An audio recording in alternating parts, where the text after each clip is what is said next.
Good evening. सभी दर्शकों का सक्सेस ग्रुप में बहुत बहुत स्वागत है। आज एक बहुत ही महत्वपूर्ण टॉपिक पर हम बात करेंगे। दरअसल पूरा विश्व इस समय कोरोना संक्रमण से त्रस्त है। अकेले भारत में 4 लाख से अधिक केसेस डिटेक्ट हो रहे हैं कोरोना पॉजिटिव के, और हजारों की संख्या में कोरोना से डेथ हो रही है। केवल भारत ही नहीं, पूरे विश्व की स्थिति ख़राब है कोरोना संक्रमण को लेकर के। तो बहुत ही मुश्किल समय है ये।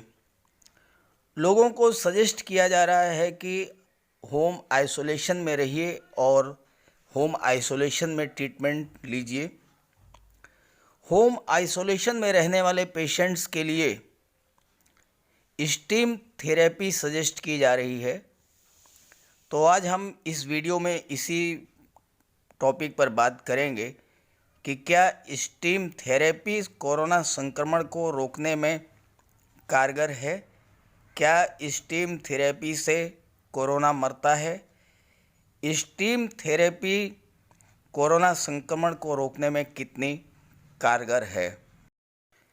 सबसे महत्वपूर्ण बात ये समझने की है कि क्या भाप लेने से, क्या स्टीम थेरेपी से कोरोना वायरस खत्म हो जाता है, या क्या भाप लेने वाले व्यक्ति को कोरोना होता ही नहीं है।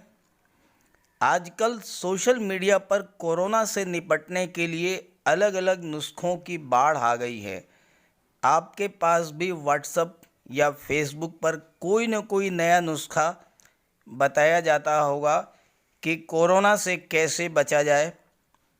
यहाँ तक कि आपके पास फ़ोन पर भी ऐसी ही जानकारियाँ लोग धड़ाधड़ शेयर कर रहे हैं कि कोरोना से कैसे बचा जाए। सोशल मीडिया पर भी तरह तरह के वीडियोस उपलब्ध हैं जो कि बताते हैं कि कोरोना संक्रमण के काल में आपको क्या करना चाहिए। लोग इन पर आसानी से यकीन भी कर लेते हैं, क्योंकि नुस्खा कैसा भी हो, आखिरकार आजमाने में क्या हर्ज है, ये मानसिकता है लोगों की। तो वो ये सोचते हैं कि चलो इस नुस्खे को भी आजमा लेते हैं।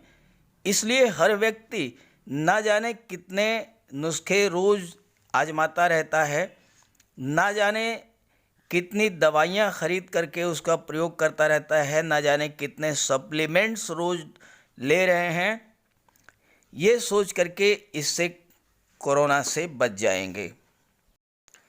क्या आपने सोचा है कि इस मानसिकता का क्या असर होता है। इसका नतीजा ये होता है कि बाज़ार में उसी चीज़ की मांग बढ़ जाती है, और जब किसी चीज़ की मांग बढ़ जाती है तो उसकी आपूर्ति और कीमतों पर असर पड़ता है, वो चीज़ महंगी हो जाती है। उदाहरण के लिए ऑक्सीमीटर को ले लीजिए। मांग बढ़ी तो उसके दाम भी बढ़ गए, कालाबाजारी शुरू हो गई। ऐसे ही ऑक्सीजन सिलेंडर्स की हालत यही है। ऑक्सीजन सिलेंडर्स लोगों ने छिपा करके रख लिए, कालाबाजारी शुरू कर दी। एम्बुलेंस की भी यही हालात हो रहे हैं। डिमांड ज़्यादा है तो कीमत भी ज़्यादा है। दवाइयों की कालाबाजारी शुरू हो गई। यहाँ तक कि शमशान में लकड़ियों की भी कालाबाजारी शुरू हो गई है। सोशल मीडिया पर जब से ये खबरें वायरल हुई कि स्टीम लेने से, भाप लेने से कोरोना ख़त्म हो जाता है, तो स्टीमर की डिमांड बढ़ गई। जो स्टीमर 250-300 रुपये के मिलते थे, आज वही स्टीमर 800 से 1000 के बीच में भी नहीं मिल रहे हैं। किल्लत हो गई है स्टीमर की, ब्लैक मार्केटिंग शुरू हो गई है। तो इसलिए ये बात समझना ज़रूरी है कि क्या स्टीम लेने से या स्टीमर का प्रयोग करने से कोरोना संक्रमण से मुक्ति मिलती है।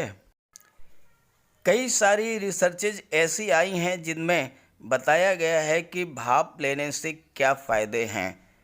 इन रिसर्च में भाप लेने के फ़ायदों का जिक्र मिलता है। होता क्या है कि स्टीम लेने से हमारी नाक और गले में जमा हुआ म्यूकस पतला हो जाता है। म्यूकस से ही कफ बनता है। इसलिए डॉक्टर भाप लेने की सलाह देते हैं। कुछ डॉक्टर्स का ये मानना है कि भाप लेने से कोरोना संक्रमण के समय चूँकि इससे सांस लेने की नली खुल जाती है, सांस लेने में राहत मिलती है, और जब ऐसा होता है तो हम शायद ज़्यादा बेहतर तरीके से सांस ले पाते हैं और ऑक्सीजन शरीर को ज़्यादा मात्रा में मिल पाती है। यहाँ पर जो बात महत्वपूर्ण है समझने के लिए वो ये है कि भाप लेने से कोरोना वायरस खत्म नहीं होता है। यानी जो व्यक्ति भाप ले रहा है वो भी संक्रमित हो सकता है और जो नहीं ले रहा है वो भी संक्रमित हो सकता है। तो आपको ये बात याद रखने की है कि भाप लेने से कोरोना वायरस मरता नहीं है, केवल इससे सांस लेने की नली खुल जाती है और बॉडी को ज़्यादा ऑक्सीजन मिलती है। एक बात और समझने की है, भाप लेने का असर थोड़ी देर तक ही रहता है। अगर आप भाप लेने के बाद ठंडा पानी पी लेते हैं या एसी में जाकर बैठते हैं तो इसका असर ख़त्म हो जाएगा और इसके उल्टे आपको इससे नुकसान भी हो सकता है। तो फिर प्रश्न ये पैदा होता है कि डॉक्टर स्टीम थेरेपी की सलाह क्यों दे रहे हैं, डॉक्टर्स भाप लेने की सलाह क्यों दे रहे हैं। दरअसल कोरोना वायरस आपके फेफड़ों पर अटैक करता है, इससे सांस लेने में तकलीफ़ बढ़ जाती है। जब भाप लेते हैं तो उससे मरीज को राहत मिलती है, सांस लेने में सुविधा होती है। हालांकि वायरस तब भी शरीर में बना रहता है। इसका ये मतलब ये भी नहीं है कि आप दिन में 4 बार 5 बार भाप लेना शुरू कर दें। स्टीम थेरेपी का ज़्यादा उपयोग भी नुकसानदेह है। ज़्यादातर डॉक्टर दिन में 2 बार भाप लेने की सलाह देते हैं क्योंकि ज़्यादा भाप लेना भी नुकसानदेह है।